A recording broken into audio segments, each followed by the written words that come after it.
Any chance of seeing it? Very clean. Astounding. So my week's charity pickups are as follows. Kind of an eclectic group, as you'll see. First is a very famous film and an iconic star, The Wild One, starring the great Marlon Brando. This came out in 1953. Quite an early role for Brando. I think he had his debut in 1950. And this is kind of based, I've never seen it, amazingly I've never seen it. I've seen maybe clips of it, and I've seen obviously the iconic photos. That kind of drew me to it. I love that artwork and the photo, the case. It's based on a real story, a true story that was covered in the press maybe a few years before this film was made, I think, of this biker gang that kind of tore its way through some American town causing chaos. I'm not sure what they got up to, but nothing good, I'm sure. And that's where the seed of the story, the beginnings of this film came from. But I don't know anything else about it other than he's the leader of this kind of biker gang. But he does look very cool in this biker gear, doesn't he, with a hat. I love the finish off the ensemble. Yeah, great imagery. But I've never really kind of gravitated to Marlon Brando. I think I've only ever seen one of his films in its entirety, On the Waterfront, which is a great movie, and he's great in it, great performance. But I've just never gravitated towards him as an actor. I know he's a Hollywood legend, an icon of screen, but shamedly to say, I've just never really been that into him really as an actor. But what I know. Next is something completely different. Les Miserables. I don't know if that's how you say it or not. This is a TV adaptation of the story of Victor Hugo's classic novel. Now, in my ignorance, I always thought that Les Mis was written as a musical. I thought it was just a musical. But there's lots of versions of it, I think. And this one is obviously a straight version. It's played straight. This came out in 1978. And it's got a great cast. Richard Jordan, who I can't really think where I've seen him. I know his face. He's got a very famous face. Can't think where I've seen him in, what movies I've seen him in. Anthony Perkins, Sir John Gielgud, Cyril Cusack, great actor, and Ian Holm, another great actor, and Celia Johnson. So, in the classic tale of justice and revenge, I won't kind of spout the story because probably everybody knows it, but me, amazingly, I did not know this story. Victor Hugo's novel, classic tale of pursuit and revenge, but it's basically got Anthony Perkins, who plays this kind of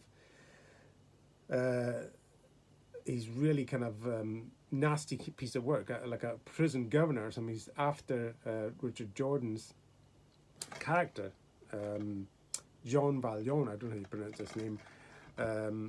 So it's gonna be sumptuous, I think. But it is a TV adaptation, so. But I'm glad I didn't watch the other. I've got the other version. Well, I say other version. There's probably lots of versions of it. But the Russell Crowe and Hugh Jackman version, the musical version, which is supposed to be great, but I've never seen that, so I'm glad I didn't, because I want to see the straight version first. Now, a kind of a very early Merchant Ivory production, the Europeans. I think I have heard the name of it, but this came out in 1979. Ismail Merchant and James Ivory production, who obviously went on to very, very famous and Hollywood kind of Oscars and everything for all their movies. The movies are always sumptuous to look at and beautifully written, etc., and performed. Usually, obviously, period set dramas. Now, this one I don't know anything about. It stars Lee Remick, who is a very famous name, but I can't think who she is. Robin Ellis, Lisa Eichhorn. And it basically says this entertaining story from a delicious early novel by Henry James takes place in New England, Arcadia, that stands for everything beautiful, pure and good. Into this Eden comes a sophisticated brother and sister who turn up unexpectedly on the doorstep of their staid American cousins, the Wentworths. I thought that was a golf course. But yeah, it should be good. It's brand new, still in its case, in a seal, so it should be interesting. This one's certainly a more kind of standard film with the great John Wayne, the Duke himself, in The Sands of Iwo Jima. Don't know if you can see that there. And he plays this tough sergeant, Sergeant Stryker, who has to get this rebellious group of recruits into a fighting force, and they kind of don't take kindly to his tough training techniques. But of course, being the Duke, he wins them over with his bravery in action. And I think it's the Pacific War when they're kind of attacking, assaulting these Japanese-held islands. Japanese were really resolute in defending these islands, and took a lot of blood, sweat, and tears to drive them out or to defeat them. So I guess that's going to be. This is his first, the Duke's first Oscar nomination for this role. So should be a good one.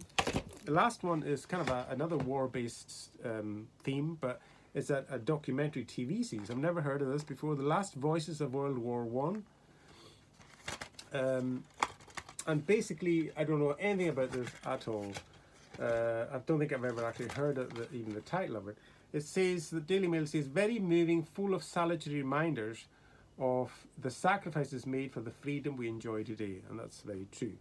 It's going to be a patchwork of kind of reminiscence interviews, I guess, and reenactments of all the terrible things that went on in the trenches in these horrendous battles they had in World War One, with the mass casualties and absolutely terrible conditions that they used to live in. Ashamedly, I don't know very much about World War One at all.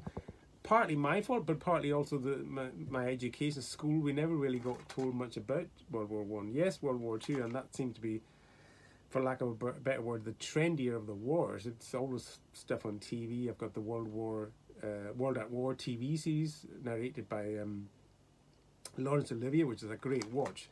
But I've never really watched or seen much about World War One, so that must be a good education for me to actually watch it, and it should be great. It's 4 hours and 41 minutes, so The Last Voices World War One. So that's all for this week. Take care. Hope you have a good weekend, and we shall hopefully see you again.